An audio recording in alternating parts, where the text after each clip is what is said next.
Amin, amin, amin. Salam kebangkitan, salam penuaian.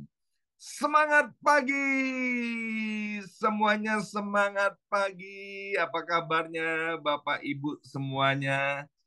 Senang sekali hari ini Jumat tanggal 22 November 2024. Boleh bersama-sama dengan Bapak Ibu semua anak-anak Tuhan yang luar biasa ya. Di sini ada Bapak Denny Kwe dan Ibu Maria, ada Pak Karel dan Ibu Dewi, ada Paulus dan Fancy, ada Ibu Vetlam, juga ada pendoa kita, Bapak Pendeta Lukas Zakaria Jonathan. Beliau adalah penjaga menara doa yang ada di Bekasi. Ada Ibu Marta, juga ada Melani, ada Indra dan Meti, ada Nana, ada Nike Anderson, pembicara kita untuk besok pagi, Bapak Ibu sekalian.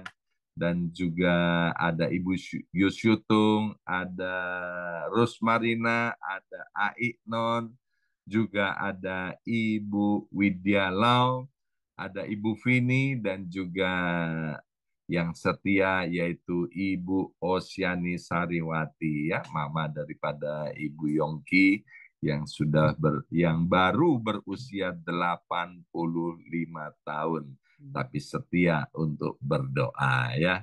Baik Bapak Ibu sekalian, hari ini saya akan berbagi dengan Bapak Ibu dari kitab Matius pasal 11 ayat yang ke-28. Ini ayat yang amat sangat terkenal dan saya suka banget dengan ayat ini. Matius pasal 11 ayat yang ke-28. Yuk kita baca bersama-sama, 2, 3. Marilah kepadaku semua yang letih lesu dan berbeban berat. Aku, Tuhan Yesus, akan memberi kelegaan kepadamu. Nah, Bapak Ibu sekalian, kalau ada sebuah perkataan diakhiri dengan lah, artinya perintah. Tuhan memberikan perintah kepada kita. Tuhan bukan memberikan ide, tapi memberikan perintah kepada kita, ya. Perintahnya begini, ayo semua yang letih lesu dan beban berat, aku perintahkan datang kepadaku. Ya, waktu kita yang letih lesu dan beban berat datang kepada Tuhan, maka Tuhan dengan jelas dan tegas berkata, aku akan memberi kelegaan kepadamu. Absolutely 100% pasti digenapi. Pernahkah Bapak Ibu sekalian, ya, HP baterai di HP kita hampir habis, ya. Kita sering juga mendengar hari ini Pak penuh stres, rasanya tidak ada waktu untuk istirahat, ya. Khususnya yang ada di kota New York dan di kota-kota besar, ya. Seringkali kita menghabiskan waktu berjam-jam, ya, di transportasi di jalanan, ya. Kalau di New York ini biasa memakai kereta bawah tanah, mungkin kalau di kota-kota besar di Indonesia memakai mobil pribadi dan lain sebagainya. Belum lagi kemudian kerja lembur. Belum lagi harus bekerja sedemikian rupa untuk mencapai target-target yang sudah ditentukan, ya. Namun pertanyaannya, apakah pekerjaan itu yang sedang kita kerjakan benar-benar memberikan kelegaan kepada kita? Saya teringat kisah ada seorang kawan yang pindah dari Indonesia ke New York. Dia pindah ke New York, jelas-jelas dia berkata, aku datang ke New York untuk mengejar mimpi. Ya, orang ini berkata, saya mengejar uang, saya mengejar kesuksesan, saya mengejar keberhasilan. Tetapi Pak, makin saya kejar, semakin saya capek, lelah. Nah, firman Tuhan hari ini dari Matius pasal 11 ayat 28 adalah jawaban atas setiap rasa lelah kita. Dengan jelas Tuhan berkata, marilah kepadaku semua yang letih lesu dan beban berat, aku akan memberi kelegaan kepadamu. Matius 11 ayat 28 ini Bapak Ibu sekalian menonjolkan tentang kasih, tentang cintanya Tuhan kepada kita. Matius 11 ayat 28 ini menonjolkan tentang betapa pedulinya Tuhan kita kepada kita.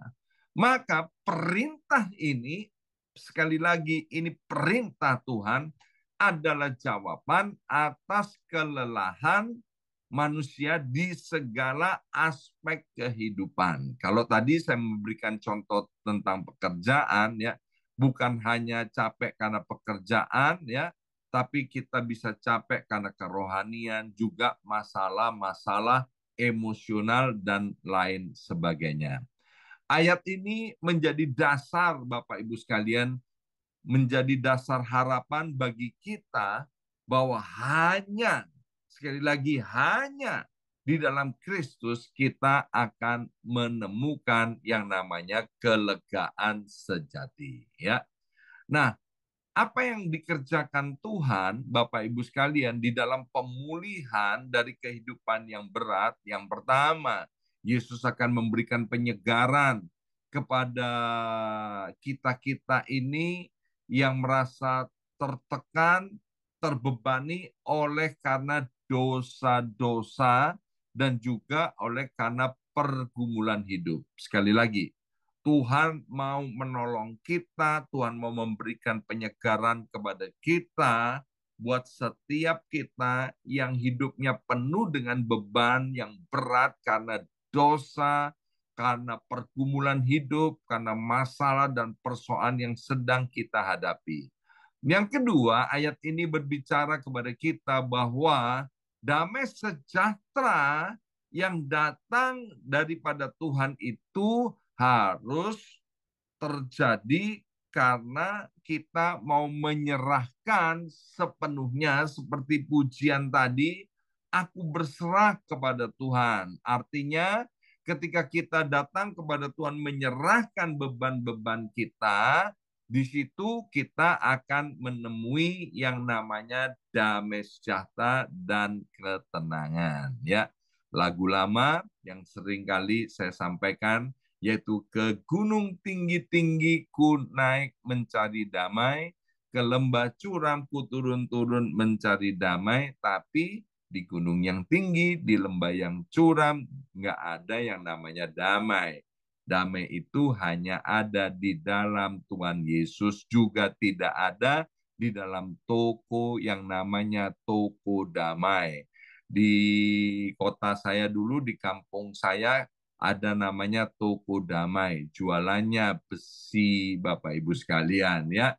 Nah, ayat ini Matius 11 ayat 28 ini perlu kita perhatikan.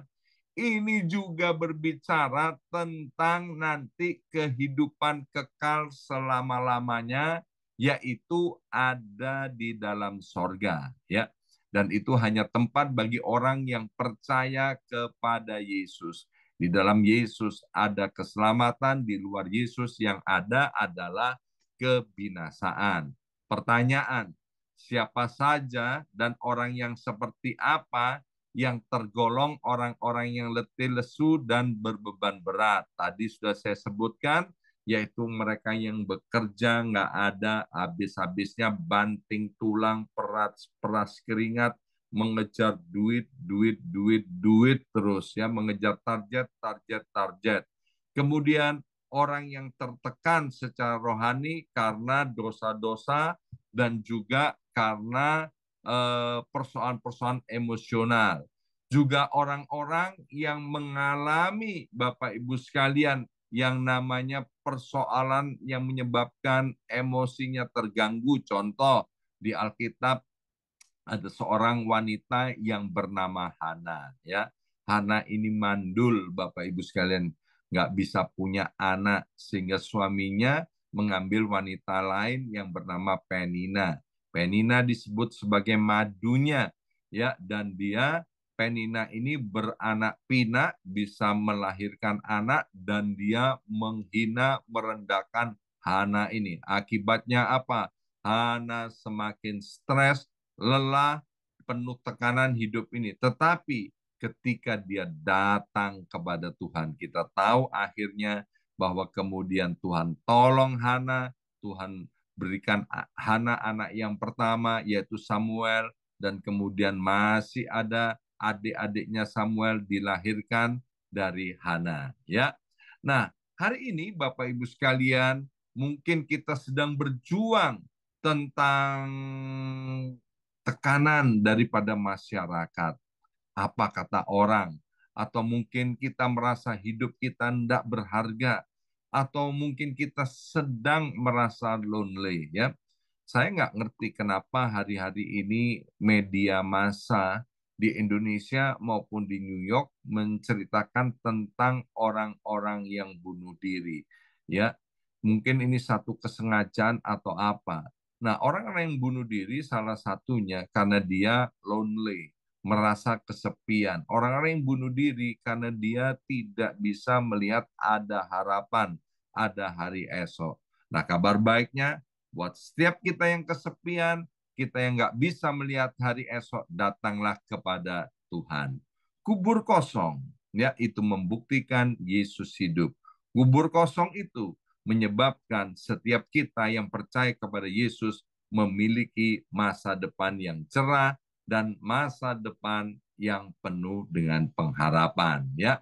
Nah, yang pertama kita belajar dari Matius pasal 11 ayat 28 tadi, pentingnya kita datang kepada Tuhan dan mengakui kelelahan kita, ya. Pentingnya kita terbuka datang kepada Tuhan dan kemudian menceritakan segala apa yang menjadi persoalan kita. Kalau Bapak Ibu pernah ingat kisah tentang Raja Hizkia, waktu itu Raja Hizkia mendapatkan tekanan yang begitu hebat dari Sanherib, Bapak Ibu sekalian, ya, dengan pasukannya yang luar biasa sedang mengepung kerajaan Yehuda itu, ya. Dari hitung-hitungan Sipwa, ya, dihitung di atas kertas, maka Hizkia nggak mungkin bisa menang menghadapi Sanherib. Jadi dia tertekan banget. Dan kemudian dalam keadaan tertekan, Hizkia datang kepada Tuhan. Dia beberkan, ya, surat ancaman dari Sanherib.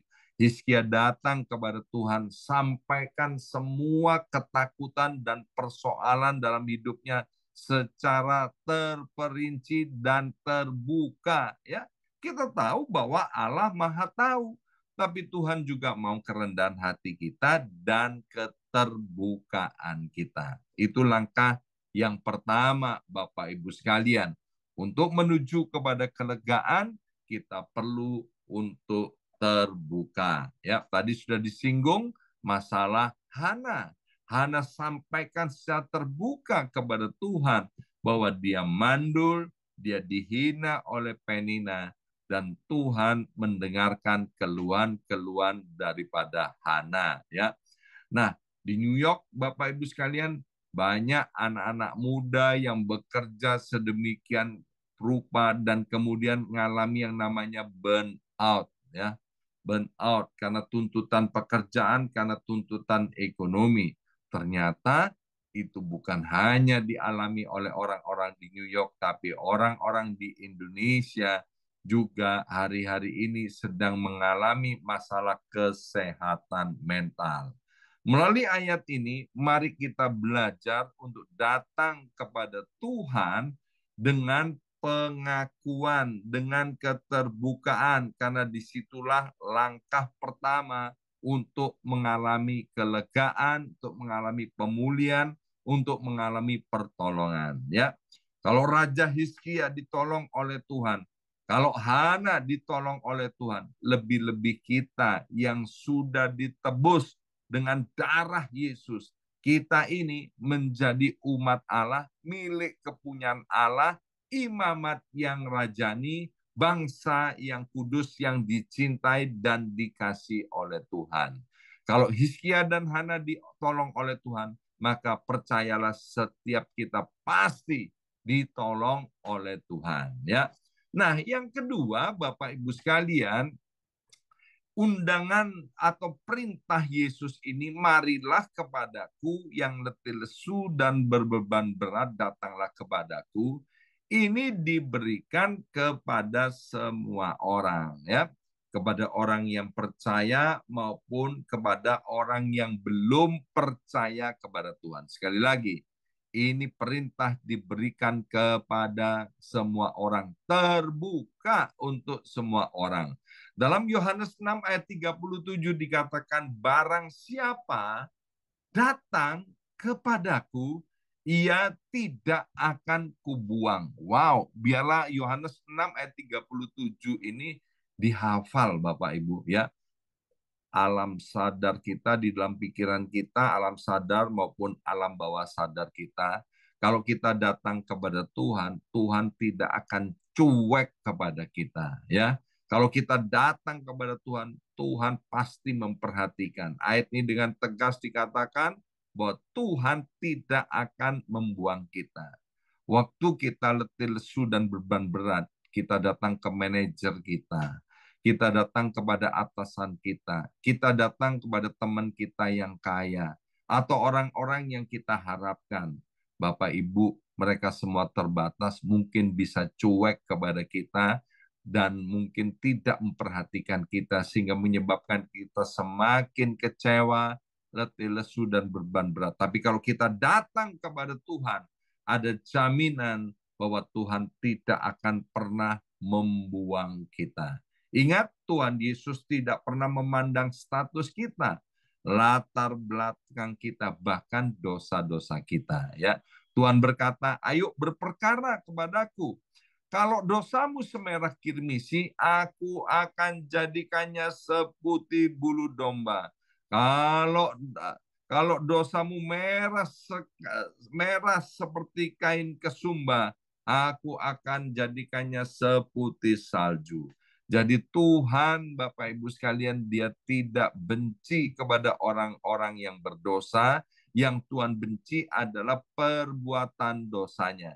Maka itu perintah ini terbuka untuk semua orang, sehingga semua orang yang mau datang kepada Tuhan Yesus, mereka pasti diterima, tidak dicuekin, dan bahkan mereka akan mendapatkan yang namanya kelegaan. Ya. Dalam Yohanes pasal 4, Yesus bertemu dengan seorang wanita Samaria.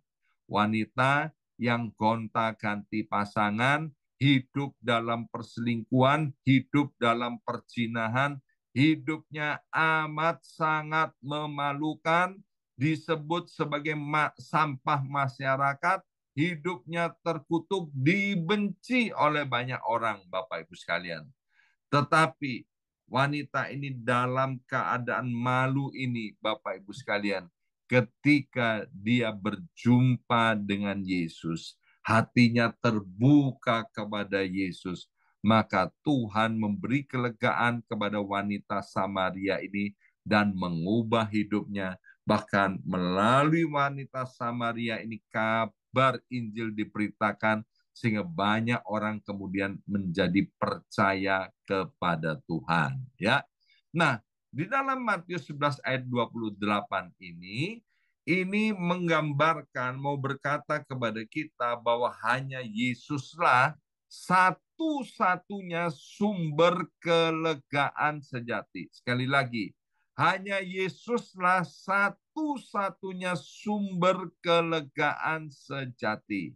Maka itu jangan pergi kemana-mana, Bapak Ibu sekalian. Obat-obatan, narkoba, kemudian hiburan, minum mabuk, ke night club, hedonisme itu tidak akan memberikan kelegaan kepada kita.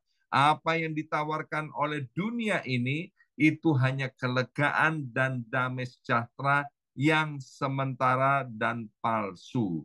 Filipi pasal 4 ayat 7 berkata, damai sejahtera Allah yang melampaui segala akal akan memelihara hati dan pikiranmu dalam Kristus Yesus. Sekali lagi, Filipi pasal 4 ayat 7 berkata, damai sejahtera Allah yang melampaui segala akal akan memelihara hati dan pikiranmu dalam Kristus Yesus. Jadi kurang apa Bapak Ibu sekalian ya?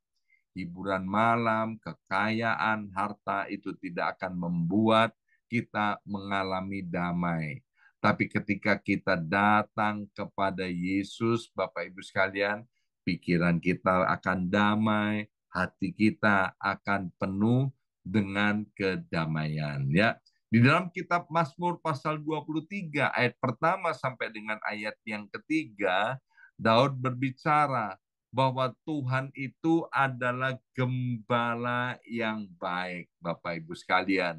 Dan gembala yang baik itu membawa ke tempat-tempat yang penuh dengan damai sejahtera. Bahkan gembala yang baik itu ketika domba-domba itu terpaksa harus melewati lembah-lembah yang curam, gembala yang baik itu tidak akan pernah meninggalkannya. Gembala yang baik itu akan menjaga domba-dombanya, sehingga akhirnya domba-dombanya ini mencapai padang yang berumput hijau dan air yang tenang. Ya. Hari ini melalui Matius pasal 11 ayat yang ke-28, kita belajar tiga hal. Yang pertama, datanglah kepada Tuhan dengan mengakui, dengan terbuka. Semua apa yang membuat kita burn out, membuat kita capek, membuat kita depresi. Yang kedua, perintah Tuhan ini untuk semua orang. Orang kaya, orang miskin, orang berdosa, orang benar, orang pendidikan tinggi maupun orang yang nggak sekolah. Tuhan mau semuanya datang kepada Tuhan, ya. Dan yang ketiga, bahwa di dalam Tuhan ada kelegaan sejati dan Tuhan Yesuslah satu-satunya sumber kelegaan sejati. Mari kita berdoa, materaikan kebenaran firman Tuhan ini, ya Abba, ya Bapa. Kami sungguh beruntung hari ini kami boleh mendengarkan kebenaran ini, kabar baik ini dari Matius 11 ayat 28. Karena Engkau mau agar setiap kami mengalami damai sejahtera dalam pikiran kami, dalam alam sadar kami, alam bawah sadar kami, bahkan kami mengalami damai sejahtera di dalam hati kami. Kami percaya Tuhan ketika kami datang kepada Engkau ada pemulihan, ada penolong, ada pertolongan daripada Tuhan, bahkan ada mujizat yang pasti kami alami. Dalam nama Yesus kami sudah berdoa. Haleluya. Amin, amin, amin.